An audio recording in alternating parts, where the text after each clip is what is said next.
Now let me start this edition of Race to Power with a question. When is the right time to start planning your election strategy? 6 months? 12 months? Or maybe 15 months? Well, when you're in the United Kingdom, you have to start early. The country will go to polls in 2025 and the ruling party has already donned the thinking cap. And why not? The party has not seen stable times in its British politics. Tories changed 3 ministers in the last 4 years and people were subjected to some disastrous economic policies.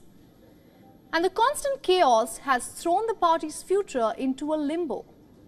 The divide within the party is making things worse. The rupture has become all the more evident after former Prime Minister Boris Johnson sent out a warning. He said, and I'm quoting here, "The Tories are drifting to defeat under Rishi Sunak's leadership." Then he said, Sunak is offering voters nothing to rally behind.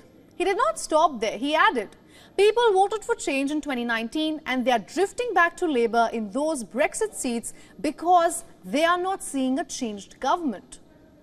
The issue is that Boris Johnson is not the only Tory leader to think so. Voices of dissent are growing within the party against incumbent Rishi Sunak. And like these leaders, the voters aren't too happy either. Now the graphics on your screen tells you how drastically Sunak's popularity has dropped. On the eve of his 10 Downing debut, public expectations for Rishi Sunak were mixed. 25% expected him to be good or great as Prime Minister, 29% thought average and 29% poor or terrible. A year into the job, Sunak has not lived up to these expectations. Half of Britons say that he has been a poor or terrible Prime Minister, while just 11% think that he has been good or great. A third consider him just average. These figures paint a worrying picture not just for Rishi Sunak but for the entire Tory party. It is not clear if the party will field Rishi Sunak as their candidate for 2025. He sure did bring stability to UK politics after some turbulent times. But will that be enough is the question.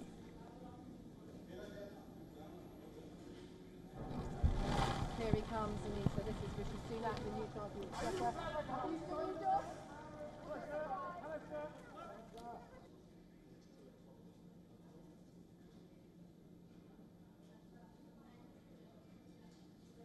Now to give us more perspective, we are being joined by Alexander Claxon from London. He is a political analyst and founder of Global Political Think Tank.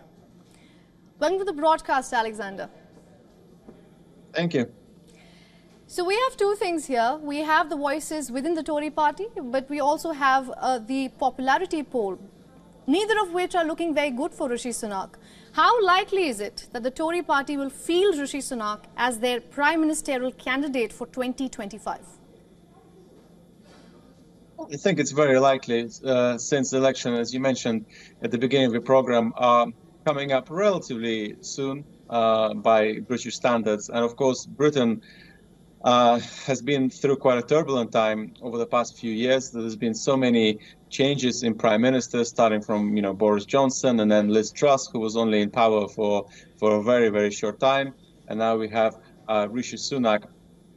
It's important to point out that the general unpopularity of Rishi Sunak is expected. I think we should keep in mind that the Conservatives overall have been losing in popularity since Boris Johnson came to power quite a while back during the period of the COVID-19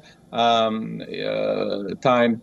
And since then, they have been going down in polls for quite a while. In fact, you could make the argument that it was, in fact, Boris Johnson who really kick-started this negative feeling towards the Conservatives from the voters. So in many ways, Rishi Sunak can't really do much at this stage. It's very likely that the Conservatives will lose the election when the vote takes place, and the Labour Party will become the governing party under the leadership of Keir Starmer. That's kind of the expected scenario here, and that's the way it is, really. So there's not much that he can do.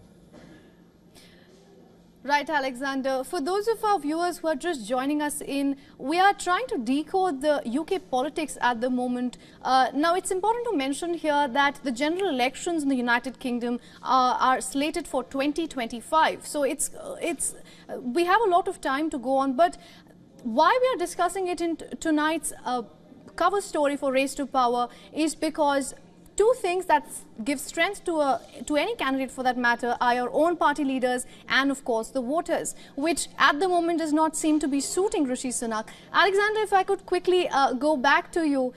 You mentioned that the Conservative Party's winning seems unlikely for 2025, which is where I want to bring in another poll. In fact, just before I started this broadcast, I was looking at some numbers between Keir Starmer, who is the Labour Party leader, and Rishi Sunak, who is the incumbent Prime Minister and the Tory leader at the moment. And constantly, for the past 1 year, we are seeing Keir Starmer's approval ratings being much better than Rishi Sunak. So do you think Keir Starmer could become the next face of United Kingdom?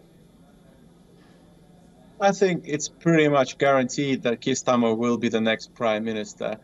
Again, this is not so much to do with the leaders themselves. It's not that Keir Starmer is very popular, it's that the Conservatives are very unpopular. Let's keep in mind that the Conservatives have been in power now for 13 years, 13 years in the UK. And it's quite a long time. And they've been quite unlucky, really, in some ways, because we've had the COVID-19 pandemic, we've had the war in Ukraine, which obviously caused major economic problems. But the truth is that the living standards in the UK have been going down over the past few years.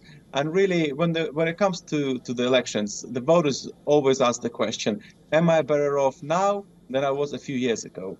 And the truth is that most of the voters will probably feel that they're worse off now than they were a few years ago, and therefore they will make the decision that it's because of the Conservative Party, and therefore, of course, they will vote for the only essentially other alternative, which is the Labour Party. So It is very much almost guaranteed that Labour will be in power. All right, Alexander, you seem to be very sure. Thank you for all those insights and joining us from London. Thank you.